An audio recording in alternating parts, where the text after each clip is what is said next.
Restez en bonne santé, c'est naturel. La chronique du bien-être de Marie Fin. Notre organisme est conçu pour ne durer qu'un temps limité. Si les découvertes en médecine ont permis un allongement de la durée de vie, à quoi sert de vivre longtemps si c'est en mauvaise santé ? Pour nous permettre de bien vieillir et de ralentir notre vieillissement, certains aliments, dits antioxydants, sont d'une aide précieuse.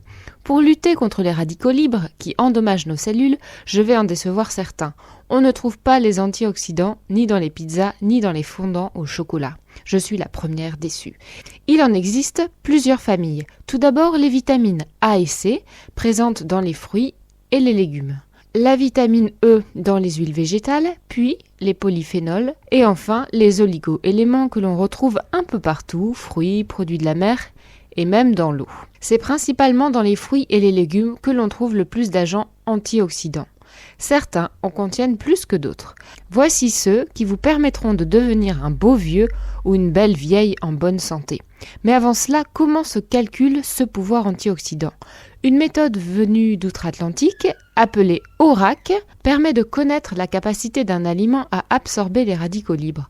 Une étude récente a, selon cette méthode, évalué que ce sont bel et bien les petits fruits rouges qui possèdent un très riche pouvoir antioxydant. Mais je risque de vous surprendre en vous disant que ce sont en fait les haricots rouges secs qui en possèdent le plus.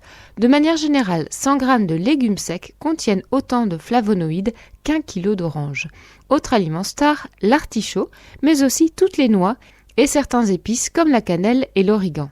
Puis ce sont les fruits rouges frais, ainsi que les pommes, prunes, raisins, cerises et tous les légumes et fruits rouges et oranges. Bref, mettez de la couleur dans vos assiettes, vous vous porterez mieux. Et pour longtemps.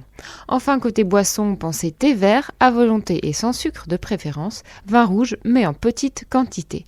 Et enfin, respirer. Réapprendre à respirer, c'est permettre une meilleure oxygénation de tout l'organisme et donc une régénération des cellules du corps. Sans compter que cela agit sur le stress et donc réduit également le stress oxydant.